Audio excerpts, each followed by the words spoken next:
Hi, I'm Jill Chivers from 16 Style Types, and we're here chatting about our new online program, Your Type of Style, Unlocking Your Style DNA. Together with me on this call is my co-creator, Imogen Lamport, and our beautiful original INFP Merritt, who has participated in the pilot program and is here to share with us her experiences of participating in the program and what other INFPs and other women of all star types might get out of participating in the program. So welcome, Merritt. Thank you. I appreciate being here. So we'll start with you and some of the ahas, some of the insights that you got from participating in the program. Sure. One of the biggest is everything that I've ever been up against all made sense. It was as if all of the things that I've ever, if I had $1 for every time someone said, why can't you just? First of all, I'd be rich. But second, I can now answer that question. And it's because there's no amount of, it's what you should do. It's what fits the occasion. It looks good on you. None of that matters. I mean, to me, it's comfort. It's the right piece. I've got a closet full of things that were well-intentioned gifts or that I bought or that I, over time acquired, and I just don't reach for them. Why? Really couldn't put my finger on it, but it's just not right. You go for it and there's just something, it doesn't feel right. It doesn't look right. It's just not suiting the mood. And for me, it's all about expression. And if it's just a little off, that's too far. Yeah, it's got to be right. I think because we're more values driven, and one of my values is we're the style original. We are the eclectic stylists. So it's got to be just so quirky. Why is it that I like the $2 belt that I bought in a charity shop better than the one that's Italian leather? I don't know. I really couldn't put that into words, but I can tell you the one that I found in the charity shop, it feels like it's got history. It feels like I'm the only one that has this. Everybody else that ever had one of these probably got rid of it a long time ago. I love mine. And the other one came from a department store. Anyone could walk in and buy it. Yeah. So what are some of the biggest takeaways or benefits you've got from the program? Benefits, more or less, I don't want to say I have permission, but a lot of the things that have all become clear over time to me are now things that make me me. The things that people have said, here, why don't you wear this? This looks good. Now I can actually say, it feels like you're trying to erase my personality. Right. And I now have a language for all of the things that didn't suit me, things I tried to do, things I went up against. I was not born organized. I was born to an organized family. I married into an organized family. I'm not organized. And I'm not going to wake up one morning and be organized. I'm not going to be buttoned down. I'm not going to be classic style. It's just not me. It's not going to happen. You can put a classic element on me and it might be the right color. It might be the right size. It might be something someone says, oh, that looks lovely, my dear. But I'm going to feel like I'm standing there wearing a plastic bag. It just doesn't resonate. There's a certain, I guess you could say, resounding satisfaction in knowing that I've always been this way. I'm always going to be this way, and that's quite all right. Yeah. And I'm not alone. Yeah. In fact, it's more than all right. It's beautiful. It's perfect. It's, this is an innate form of who you are. You're born this way, as you say. And so expressing your style in this way just makes so much sense. Yeah. I mean, the trends that I see that I have walked away from, I want no part of. The rest of the world straightens their hair. Look at mine. This is how it grows. I'm perfectly fine with it. I like it. And if you press all the life force out of it, I look, trade hair on me with Imogen. Imogen would look disheveled, and I would look like something was being held back. It's just, it doesn't express who I am any more than mine would express who she is. And I've sort of been very fashion independent, style independent. I made a lot of my own clothes when I was younger. I customized a lot of things. I wasn't afraid to, do things with acrylic paint on jeans. I mean, I put all kinds of things on a leather jacket just because every other leather jacket looked the same. I was at a party one time. I took off my leather jacket. I threw it on the bed. And when we were looking at the end of the night, there were a dozen biker leather jackets on that bed. And I said, no wonder, they all look alike. Yeah. It's just not, it doesn't say the right thing. I like the style of the jacket, but it just looked boring. Yeah. Can you talk a little more about that values piece? And, you mentioned INFPs being very values driven. It's one of the hallmarks of INFPs. So can you talk a little bit about more and how meaningful that was for you to understand that and to, really claim that and what that Sure. meant to you? Sure. INFPs tend to strongly rely on our values more than most, and your values might change from person to person.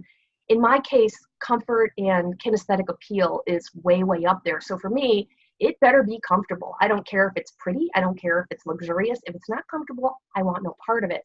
Right. And I gravitate towards things, even if they're clunky shoes, if they're comfortable, I want them. I mean, I'll wear them with big, thick, chunky socks, and they're comfortable, and I want them. And it's because, but some people will say, yes, but you're going to a wedding, my dear, put on some other shoes. No, I'm going to devise a dress around this whole entire, because I want to be comfortable. Right. I'm the type who, when I read about a couple who's having a party or a wedding, and there's one dress for early and a dress for later, because after all, it's really tough to dance in a longer dress, I think to myself, why would you buy the first dress in the first place?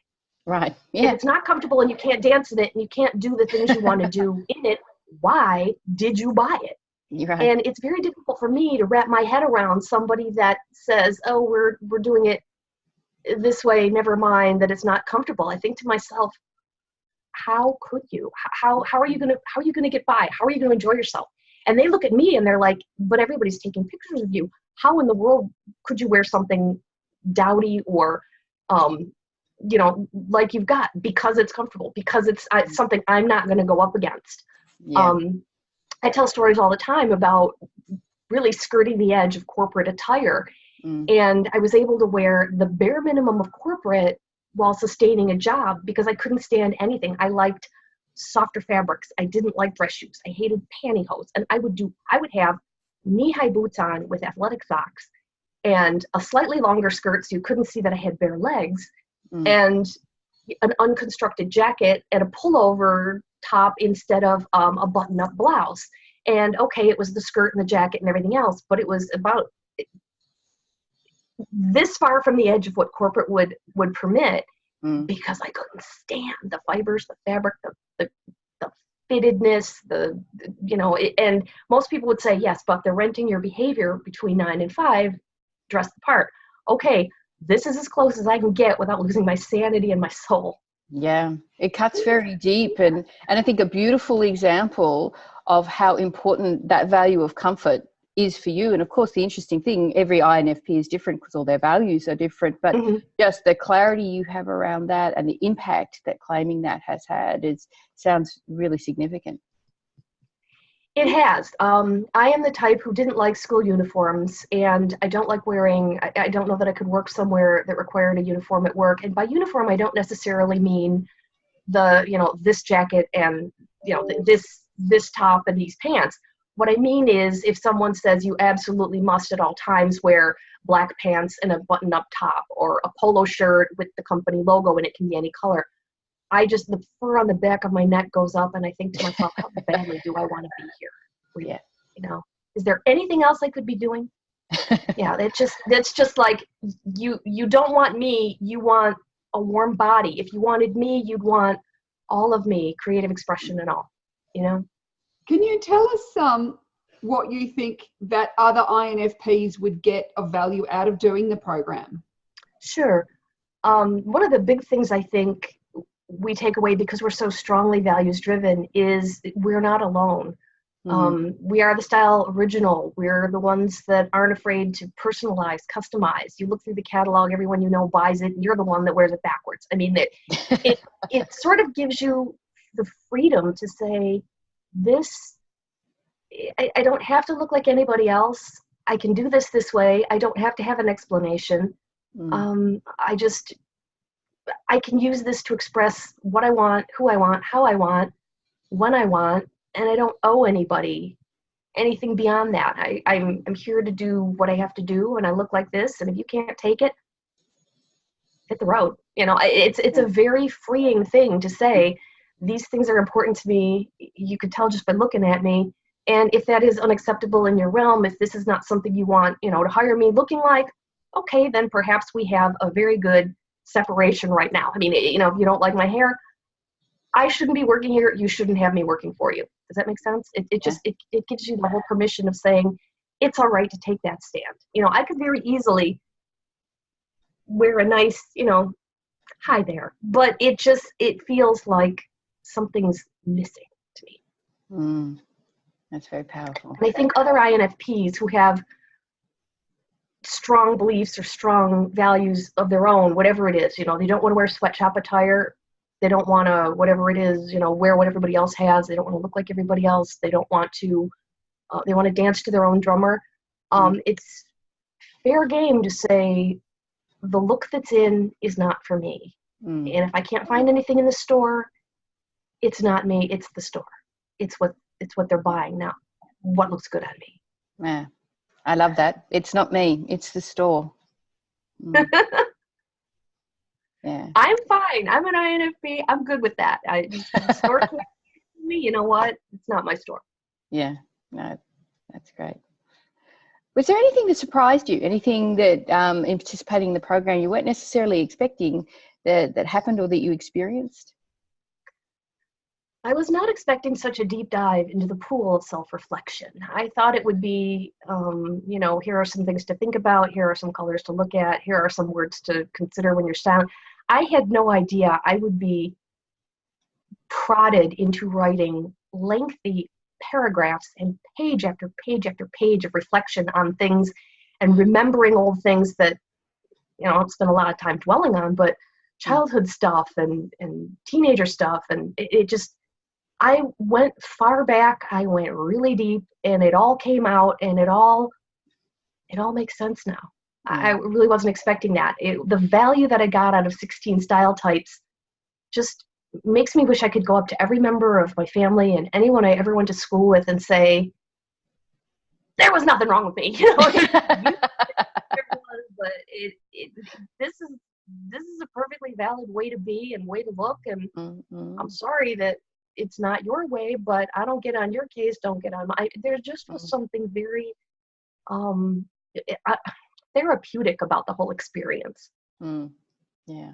Sort of tied with a bow everything that I had been through in my life, gifts people gave me that I just couldn't stand, and then they wonder why I wouldn't wear. I mean,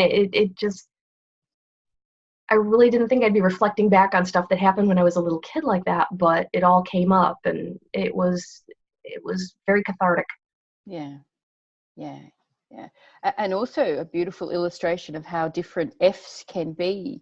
The whole idea that Fs will always happily take every single gift with a smile on their face. There are different versions of F, and what you're describing there about feeling and the values piece is very significant. I think so. I don't want to hurt people's feelings. I don't want to make that kind of a scene. I mean, I love an audience, but I don't want to make a scene, right? Yeah. And there's something to be said about accepting it and smiling and putting it on a shelf or passing it on to somebody that might enjoy it more. But when it's a big item and it sort of makes almost a rift, I gave an example of a coat that my grandparents bought me that was plaid, wool, Pendleton, classic. I mean, not my style, not my anything, itchy, scratchy. And I didn't want it. I didn't ask for it. It was far more fancy than anything I ever needed. I was, 6 or 8 or something, and didn't go to the kinds of places where you need a fine wool coat. And I was going to outgrow it soon anyway. And I didn't like it. I didn't want to wear it. And they never bought me another winter coat because, well, she didn't wear the one we bought her. Yeah, but I need a winter parka. I live in a snowy climate. And it was just, it was like they didn't get me. And I know they didn't mean it in a bad way, but they really didn't get me. That's what happens when values are violated for INFPs. So has anything actually changed for you? Are you approaching anything about your style differently since you've done the program? One of the things INFPs have trouble with is letting go of pieces. And most of that is because carefully chosen over time, it reminds us of a place, it reminds us of a time, it reminds us of an event or an occasion. And, oh, I can't get rid of that. I wore it to something, I can't get rid of that. So and I'm able to sort of say, it reminds me of something. I mean, there's a Grateful Dead t-shirt in my wardrobe that I've had for 37 years because I was at that concert when I was a kid, or not a kid, but why can't you get rid of it? You haven't worn it. It doesn't even fit. It's a medium. You're not, it's like, because it reminds me of Jerry Garcia's dead. I mean, you're never going to get another one. And now I'm at a point where I can sort of say stuff that's very structured, stuff that's very classic, stuff I haven't reached for, stuff I find itchy or scratchy. I'm okay letting them go, even if I spent money, even if it was a well-meant gift. I'm actually easier able to let go of that stuff now and pass it on to others because I know that they'll appreciate it and wear it in a way that I just can't. Yeah. Don't get me wrong, I still have more stuff than I need, but I'm getting much better at letting go as a result of this program because I sort of work through the why am I attached to this object even though I never wear it. There's an attraction in there, because if I didn't choose it myself, it's easier to let go. If it doesn't remind me of a place or a time, it's much easier to let go. Yeah. So is there anything from this program that you found actually particularly enjoyable that you wanted to share with us?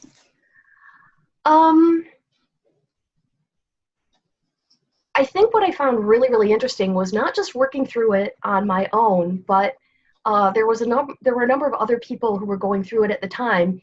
And of course, most of them are coming from different perspectives. And even as I can't wrap my head around something, they're perhaps a different personality type and very logical and very ordered. It makes more sense to them and they've taken detailed notes. I'm thinking, notes? And we really had a good time relating to say, you'd have a hissy fit if you met me because I can't go there. And they're like, oh yeah, my kid is like that. Now I understand why my son is like he is. And we had a really good camaraderie and interplay and understanding of others. Why is it that some people can buy these things and look good in them and feel good in them and I can't, and vice versa. And I think we had a really, really good group of people who were able to be respectful to one another and at the same time a very different group of people with different personality types, all looking forward to learning from others. What can I learn from you? What can I take from you? What can I understand about you that isn't like me that will maybe someday help me understand others? I found that really beneficial. I enjoyed that. Yeah. And I think likewise, people getting the experience of your perspective, your way of approaching things, very enlightening for a lot of people. And so that definitely a two-way street. I hope so. I'm sure there are some that are just going to say, drop a net on her. But again, you can't make apologies. I was this way as a kid. I was a bit of a handful, I'm sure, but this is not a personality that emerged late in life. This is the personality I've had a long time. Yeah. According to the theory, you were born with it. Mm-hmm. It was first confirmed. I was shortly out of university and I had career counseling and I was typed by a professional. And so I did it again a couple of years later with a workshop through work. So it was the same personality. So I'm fairly certain there's not a lot of change going on. Yeah. And, I don't want to tell you how long ago I was out of university, but it was long enough that I'm real good with operating within this personality. Yeah. No, you've really embraced it. Yeah. Well, thanks so much. I'm sorry? I was just going to say thank you so much for sharing your thoughts and your experiences. And you're welcome.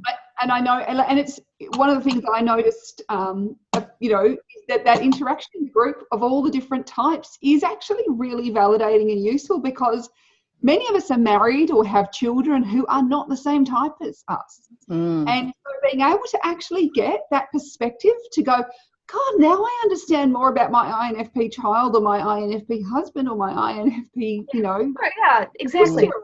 And that she's not trying to do something to annoy me. It's just, that sort of stuff. I think that actually is a massive value beyond the style area. Oh, I think so. Oh, definitely. I use this in one of my anecdotes. I worked for somebody who used to have a lot of things all over his desk, and I'd have whatever I was working on all over my desk, and he'd come in and he'd see it and say, what is all this mess?